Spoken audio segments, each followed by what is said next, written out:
సంవత్సరాల తరబడి government job కోసం వేచి చూస్తున్నారా? కేవలం 8 నెలల్లో మీ కల నెరవేర్చుకోండి. వెంటనే కింది నంబర్స్‌కి కాల్ చేయండి. నమస్తే రమగారు. నమస్తే జయ. రమగారు, ఏదైనా మంచి స్టోరీ చెప్పండి. కథా సత్సాగరంలోది ఓ చాలా రోజులు కదా, ఈ మధ్యలో చెప్పలేదు. పూర్వం ధర్మగుప్తుడు చంద్రప్రభ అని భార్యాభర్తలు ఉండేవాళ్ళు. వణిక్కులు అంటే వ్యాపారస్తులు. వణిజ్ అంటే వణిజులు అంటే ఇదన్నమాట, వ్యాపారస్తులు. వాణిజ్యం మీద నుంచి వచ్చే వణిజులు. వాణిజ్యం అని వింటాం కదా, అదే వణిజుల్నే వాళ్ళు చేసేదే వాణిజ్యం. అయితే ఏమైంది, చాలా కాలం పిల్లలు పుట్ల వాళ్ళకి. ఎంతకాలమో అయితే ఒకసారి కొంతకాలానికి ఎప్పటికో ఎన్నో రకాల పూజలు వ్యవహారాలు అన్నీ చేసిన తర్వాత ఒక కుమార్తె పుట్టింది. ఆ పిల్ల పురుట్లోనే మాట్లాడటం మొదలుపెట్టింది. ఓయ్ పైగా అసలు ఎట్లా ఎంత వెలుగ్గా ఉందంటే పిల్ల, అసలు ఆ పిల్ల పుట్టేసరికల్లా లోపల పురిటి గదంతా వెలుగుతో నిండిపోయిందిట. పిల్ల మాట్లాడుతుంటే మంత్రస్థాని కంగారు పడి కళ్ళు పడిపోయింది. చిలకత్తలు పరిగెత్తుకుంటూ వచ్చారు. పిల్ల ఏంటో మాటలు వినపట్టినాయి. ఆము కేవు మంటల్లా, అది కేర్ మంటల్లా విచిత్రంగా మాట్లాడుతోంది. అక్కడి నుంచి లోపలికి వెళ్ళాడు. తండ్రిని పిలిచారు. మన తండ్రితో మాట్లాడతాను పిలవమంది. పిలుచుకుపోయారు. పిలుచుకెళ్ళాక లోపలికి వెళ్ళి చూస్తే ఏముంది, పిల్ల అంతా వెలుగ్గా ఉంది. పిల్ల బ్రైట్గా మెరిసిపోతుంది. మహాద్భుత సౌందర్యవతి అయిన చంటి పిల్ల. అదేమో నోటి తెచ్చి మాట్లాడుతుంది.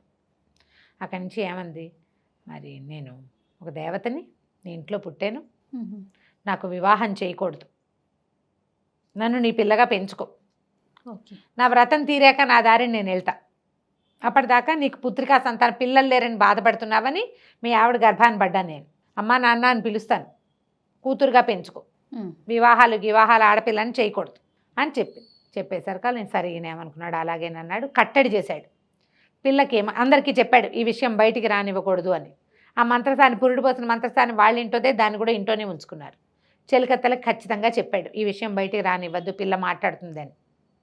చంటి పిల్ల మాట్లాడుతుంటే అది వింత కదా, విచిత్రం. సోమప్రభ అని పేరు పెట్టాడు. చంద్రకాంతి లాంటి కాంతి కలిగి ఉంది ఆ పిల్ల. పిల్ల చచ్చిపోయిందని ప్రచారం చేశారు బయట. రహస్యంగా వాళ్ళ ఇంట్లో పిల్లని వాళ్ళ ఇంట్లోనే పెంచుకున్నారు. ఇంట్లో పిల్లందంటే ఈ ధర్మగుప్తుడు బోళ్ళంత ఆస్తిపరుడు. ఎవరో ఒకళ్ళు చూడటానికి వస్తారు. ముందేమో పిల్లని చుట్టానికి వస్తారు, తర్వాత పలకరింపులకు వస్తారు, ఆ తర్వాత పెళ్లి సంబంధాలకు వస్తారు. 8 ఏళ్ళు వస్తే పెళ్లి చేసే రోజులు అవి. అక్కడి నుంచి పెరిగింది పిల్ల. ఎవరికి చెప్పాల. ఆ పిల్ల ఇంట్లోనే ఆడుతూ పాడుతూ పెరిగేది. కాస్త అంత పిల్ల అయింది. పెళ్ళి అయ్యాక వీర చెలికత్తలే పెళ్ళి అని అనుకుంటుంటే పోట్లాడింది. పెళ్లి చేయడానికి వీల్లేదని చెప్పే కదా మీకు అని. సరే ఏమైంది, పిల్ల కాస్త 10-14 ఏళ్ళు వచ్చేసినాయి. ఇంట్లో తిరుగుతుంటే ఒకనాడు ఏమైంది, ఆ రోడ్డు మీద వసంతోత్సవం జరిగింది. ఆ ఊళ్ళో వసంతోత్సవం అంటే ప్రతి సంవత్సరం హోలీ లాంటిది.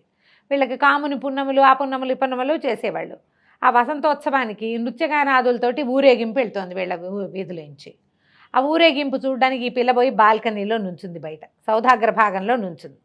ఈ వెళ్తున్న బళ్ళల్లో ఒక ఎత్తైన బండి మీద గుహచంద్రుడనే ఇంకో వణికుమారుడు నుంచునున్నాడు.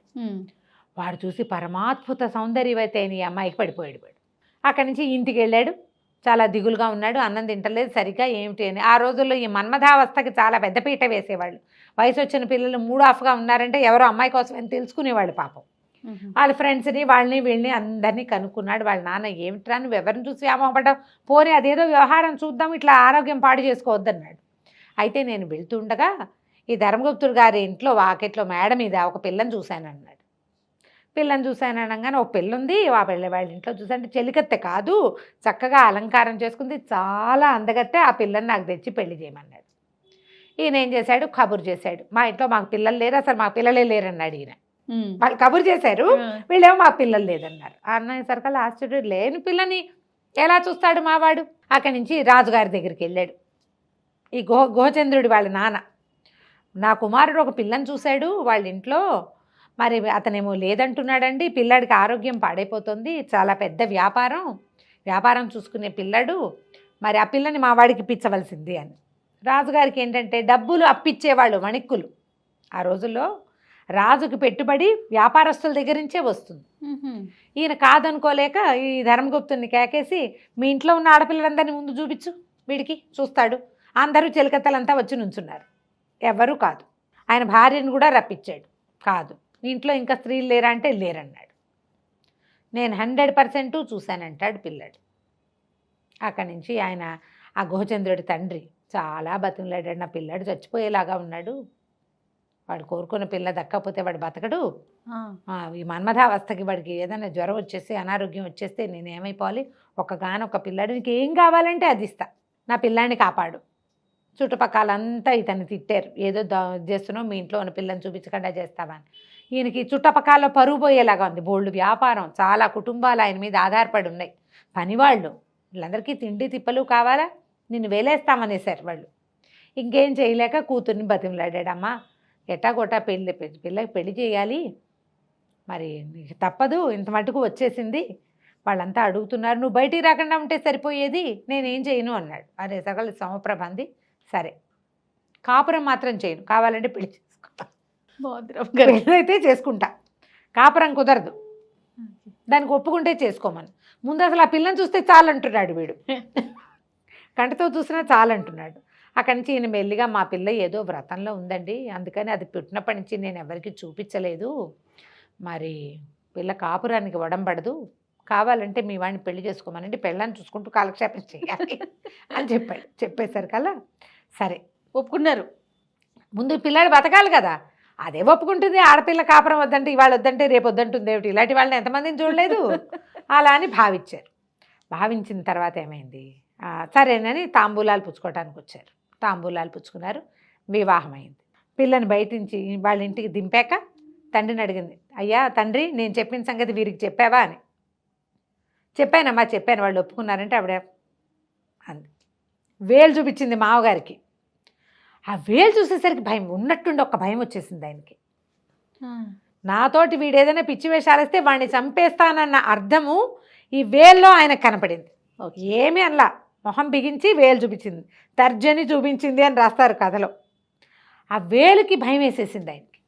అక్కడి నుంచి పిల్లకి కొడుకు చెప్పాడు, ఒరే నాయన, ఇది ఎవరితో మహామారిలాగా ఉంది, నువ్వేమో దాన్ని చూసి మనసుపడ్డావు, నువ్వు చచ్చిపోతావని నేను దాని ఇచ్చి పెళ్లి చేశాము, నువ్వు మాత్రం దాని జోలికి వెళ్ళకు, అది ఇంట్లో ఉంటుంది నీతో పాటు, ఇంకోతను ఎవరితో నేను చూసుకుందు కానీ దాన్ని ఏం చెయ్యొద్దు, దాని జోలికి వెళ్ళొద్దు. ఏం చేయాలి, మహామారిగా భావించాడు ఆయన. ఆ వేలు చూపించిన లక్షణమే భయపెట్టేసింది అనమాట. సరే ఇంకేం చేస్తాడు వీడు, చేయగలిగేది ఏమీ లేదు. ఆవిడని చూస్తూనే అలాగే ఊపిరి వదులుతూ మెల్లిగా ఇంట్లో బ్రాహ్మణ భోజనాలు అవి చేసేవాడు, బ్రాహ్మణులకి భోజనం పెట్టేవాడు. ఈ అమ్మాయి వచ్చి తాంబూలం ఇచ్చేది. ఇలాగే జరిగేది. కాపురం లేదు, పాడు లేదు, చచ్చినా వాడు అమ్మాయి జోలికి వెళ్ళేవాడు కాదు. ఆవిడ తన గదిలోంచి తాంబూలాలు ఇవ్వడానికి వచ్చేది, అటు ఇటు తిరిగేది, మడిపోయేది లోపలికి. ఓకే, అవి వచ్చిన కాసేపు ఆవిడకేసి అటు ఇటు చూస్తూ ఉండేవాడు తలకాయ తిప్పి, అంతే. ఒట్టి చూపు తప్పిస్తే అతను అమ్మాయి జోలికే వెళ్ళాల. అయితే ఒకనాడు ఏమైంది, బోల్డ్ అంతమంది బ్రాహ్మలు వచ్చారు. ఆ వచ్చిన బ్రాహ్మల్లో ఒక ముస్సలాయన ఒక ఆయన ఉన్నాడు. ఈ అమ్మాయి తాంబూలాలు ఇవ్వడానికి వచ్చినప్పుడు ఆ జగదేక సుందరిలాగా ఉన్న సోమప్రభను చూసి, ఈమె ఏమవుతుందైనా నీకు అని అడిగాడు. నా భార్యేనండి అన్నాడు. అనేసరికల్లా సరే సాయంకాలం నేను ఇంకో పూట ఉంటాను నాయన ఇక్కడ అని చెప్పాడు. ఆవిడ లోపలికి వెళ్ళింది. ఈయన కుర్రాన్ని దగ్గర కూర్చోబెట్టుకున్నాడు. నిజం చెప్పు, నిజంగా ఈ అమ్మాయి నీ భార్యేనా అన్నాడు. వివాహం అయితే చేసుకున్నానండి, ఈమెతో నాకు సంబంధం లేదు, మరి ఇలా ఇలా జరిగింది, వాళ్ళ ఇంట్లో కనపడింది, ఈ కథ అంతా చెప్పాడు. నీ భార్య దగ్గర ఒక మహారహస్యం ఉంది, అది నీకు చెప్పాలోయ్ అన్నాడు. అని ఆయన ఏం చేశాడంటే ఒక మంత్రోపదేశం చేశాడు. ఈ మంత్రం పునశ్చరణ చేస్తూ ఉండు, నీ భార్య రహస్యం నీకు చెప్తానన్నాడు. ఇవి మధ్యాహ్నం భోజనాలైనా 3ంటికి జరిగింది. 3ంటి నుంచి పునశ్చరణ ప్రారంభించాడు. రాత్రి చీకటి పడ్డాక ఈయన ఏం చేశాడు, ఈ కుర్రాడితోటి ఆ మంత్రం పునశ్చరణ చేయించాడు కదా జపం, ఆ జపాన్ని హోమం చేయించాడు. హోమం చేయించేసరికల్లా అగ్నిహోత్రుడు మానవ రూపంలో ప్రత్యక్షమయ్యాడు. అని వస్తే ఏమన్నారు వీళ్ళిద్దరూ మాట్లాడుకున్నారు. ఈ బ్రాహ్మడు అన్నాడు, అగ్నిహోత్రుడిని ఆరాధించు, రేపు ఉదయం ఈయనకి భోజనం పెట్టు, మనతో పాటే ఉంటాడని అగ్నిహోత్రుడిని ఇంట్లోనే ఉంచుకున్నారు. అగ్ని మానవ రూపంలో వీళ్ళ ఇంట్లో ఉన్నాడు. ఓకే, మర్నాడు ఉదయం భోజనం చేశాడు, అందరు బ్రాహ్మణులతో పాటు తాంబూలం పుచ్చుకున్నాడు, అక్కడే ఉన్నాడు. చీకటి పడింది, రాత్రి అయింది. రాత్రి అవ్వగానే ఈయన అన్నాడు, మళ్ళీ అని మంత్రం మళ్ళీ పునశ్చరణ చేయి, నీకో రహస్యం చెప్తానని. అతను ఆ మంత్రం పునశ్చరణ చేసేసరికల్లా ఒక దాన్ని ఏమంటారంటే మోహక మంత్రం అనే ఒక మంత్రంతో తను ఆ అబ్బాయి ఇద్దరు 2 తుమ్మెదల్లాగా మారిపోయేలాగా చేశాడు ఆ ముసలి బ్రాహ్మడు. అర్ధరాత్రి, బాగా రాత్రి అయిపోయింది, 10 అయితే ఆ రోజుల్లో అర్ధరాత్రి కిందే లెక్క. 10ంటికి ఎక్కడొక్కడ జనం అంతా సర్దుకున్నారు. సోమప్రభ ఇంట్లో నుంచి బయలుదేరింది చీకటి మాటన. ఆ అగ్ని ఇంట్లో ఉండటం వల్ల మానవ రూపంలో ఉన్నాడు కదా, ఆమె తనని వెంబడిస్తున్న వాళ్ళు ఎవరో తెలుసుకోలేకపోయింది. నడుచుకుంటూ వెళ్తోంది. ఆ వెనకాలే ఈ తుమ్మెదల రూపంలో ఉన్న ఈ బ్రాహ్మడు, మన ఈ కుర్రాడు గుహచంద్రుడు ఇద్దరు వెళ్ళారు. వెళ్తే ఇప్పుడు అలా వెళ్ళి ఒక పెద్ద శ్మశానంలోకి వెళ్ళింది. అక్కడ పెద్ద వటవృక్షం, దాని కింద పోళ్ళంతమంది శాకిని ఢాకిని గణాలు ఉన్నాయి. ఒక మహాసౌందర్యవతే ఒక ఆవిడ వీణ వాయించుకుంటుంది. ఈవిడ పోయి ఆవిడ పక్కలో కూర్చుంది. ఎట్లా ఉందంటే పైన చంద్రుడు కింద 2 చందమామలు ఉన్నట్టున్నారు. చూస్తూ ఉన్నాడు వీడు ఆ భ్రమర రూపంలో. వాళ్ళిద్దరూ మాట్లాడుకుంటున్నారు, అక్క చెల్లి. ఏమని, మా ఇంటికి ఎవరో ఒక బ్రాహ్మడు వచ్చాడు, మరి ఆయన అగ్నిహోత్రంలాగా ఉన్నాడు, నాకు భయం వేసింది, నా భర్తకి తెలిసిపోతుందేమో, ఇంకా ఈ శాప అవసానం అయ్యేదాకా ఇంకా ఎంతకాలం ఈ కథ నడపాలో అని మాట్లాడుకున్నారు. ఇద్దరు కలిసి ఏదో చక్కగా తాగారు, తిన్నారు. ఆవిడ ఇక్కడ ఇంట్లో ఏం తింటోందో ఎవ్వరికీ తెలియదు. ఇక్కడ ఏం తిందో తాగదు. ఓహో, తిండంతా రాత్రిపూటే. ఇక్కడే ఏదో తాగింది, మళ్ళీ బయలుదేరింది. నడుస్తుంటే ఆవిడని కాళ్ళు నేల మీద ఉన్నట్టు లేవు. ఇంట్లోకి వచ్చేసింది. వీళ్ళు కూడా పరిగెత్తుకుంటూ ముందే వచ్చేసారు, మనుషులుగా మారిపోయారు. ఏం చెప్పాడంటే, నీ భార్య ఈవిడికి నీ బంధించాలి, ఒక దేవతా స్త్రీ, శాపవశాత్తు భూమి మీద పుట్టాలి, మానవ సంగమం చేస్తే ఇక్కడే ఉండిపోవాల్సి వస్తుందని, తనకి శాపావసానం తీరేదాకా ఆ ఇంట్లో ఉంది, తర్వాత ఇప్పుడు మీ ఇంట్లో ఉంటుంది, దీన్ని కట్టేయాలి, ఇది నీ భార్యగా ఉంచుకోవాలి అంటే దీనికి ఒకటే మార్గం ఉందని చెప్పాడు. ఏం చేశాడు, ఆ ఇంటి వాకిట్లో ఆ గది గుమ్మానికి రక్షరేఖ ఒకటి కట్టేశాడు అగ్నిహోత్రుడి సహాయంతో. ఇప్పుడు ఆవిడికి అంతకుముందు ఎక్కడెక్కడ ఏం జరుగుతున్నాయో అన్నీ తెలిసిపోయేది. బయట అగ్నిహోత్రుడు ఉండేసరికి ఈవిడికి ఏం తెలియటల్లా, ఆవిడకి అర్థం కావట్లేదు అనమాట. అక్కడి నుంచి ఏం చేశాడు, మోహక మంత్రాన్ని ఒకదాన్ని ఈవిడికి ఉపదేశించి రేపొద్దున ఈ పని చేయమన్నాడు. ఆ మోహక మంత్రం వల్ల ఈవిడికి కొంచెం మతిపోయింది, స్ఫురణ లేదు, నేను దేవతాస్త్రిని అనేది తగ్గిపోయిందనమాట. మర్నాడు ఏం చేశాడు, ఈ కుర్రాడు చక్కగా అలంకారం చేసుకుని ఒక వారాంగనను ఒక ఆవిడని పిలిపించుకుని హాల్లో కూర్చుని అమ్మాయితో సరసల్లాపాలు మొదలుపెట్టాడు. ఈవిడ నిర్ఘాంతపోయింది, ఏంటి వీడు నా భర్త, వీడు దీని ఎవరితోటో మాట్లాడుతున్నాడు అని. అప్పటిదాకా ఆవిడికి మానవభావాలు లేవు, అసలు మనోభావాలు లేవు. ఈ మోహక మంత్రం వల్ల, బయట ఉన్న రక్ష వల్ల ఆవిడకి అలాంటి ఉద్దేశం కలిగింది. ఏమిటి నువ్వు ఈవిడితోటి ఇట్లా ఉన్నావు, నువ్వు ఎందుకు ఇలా చేస్తున్నావు అని అడిగింది. మరి ఏం చేయను, నువ్వు నా భార్యవి, నువ్వు నన్ను దగ్గరికి రానివ్వవు, ఎవరో ఒకళ్ళ దగ్గర రానిస్తారంటే, ఓ సింతే కదా, నేను ఎందుకు దగ్గర రాని, ముందు ఆవిడ బయట పంపించేసి నువ్వు లోపలికి రా అని పిలిచేసరికల్లా వారాంగనని పంపించేసి ఇతను ఆ రక్ష ఉన్న గదిలోకి వెళ్ళిపోయాడు. వెళ్ళిపోగానే అగ్నిహోత్రుడు మాయమైపోయాడు. వీడు అప్పటిదాకా బ్రహ్మచారిగా ఉన్నాడు ఈ కుర్రాడు. లోపలికి వెళ్ళేసరికల్లా తెల్లవారేసరికల్లా ఆవిడ తను వెళ్ళవలసిన దారి అన్నీ మర్చిపోయింది. సోమప్రభకి జ్ఞాపకం లేదు ఇంకా. పైగా ఎప్పుడైనా ఏ సమయంలోనో అక్కొచ్చి జ్ఞాపకం చేయడానికి వీలు లేకుండా ఆ గదికేమో ఆ రక్ష కట్టేశారు. ఇక మర్చిపోయింది. సాదాసీదాగా అతనితో కాపురం చేసుకుంటూ హాయిగా ఎవరికైనా భోజనం పెడితే తాంబూలం ఇస్తూ ఇంట్లో మామూలుగానే తిరుగుతోంది. ఇంకా రాత్రి లేదు, బయటకు వెళ్ళటం లేదు. ఓహో, వాళ్ళ తండ్రి వచ్చాడు. తండ్రి ఆశ్చర్యపడి, ఏంటి అమ్మ ఇలా ఉంది అని. మామూలు మానవ లక్షణాలు వచ్చేసినాయి. అప్పుడు ఇతను ఏం చెప్పాడంటే, మరి నేనేం చేయను, వివాహం చేసుకున్నాను, మా ఇంటికి వచ్చిన బ్రాహ్మడి సలహా చెప్పాడు, ఈ పని చేశాను, ఎప్పుడు ఆమెకు మరణం సంభవిస్తే అప్పుడే దేవతాస్త్రీ అవుతుంది, అప్పటి వరకు ఇక మానవ లోకంలోనే ఉంటుంది అని చెప్పితే సరే తండ్రి సంతోషించాడు. తర్వాత ఆవిడకి గర్భం ధరించింది, పిల్లలు పుట్టారు. ఎంతకాలానికో కానీ ఆవిడకి విముక్తి రాల. దేవతా స్త్రీలు ఇలాగ అగ్నిహోత్రము వేదిక మంత్రాలు ఉండే చోట నివసిస్తారట.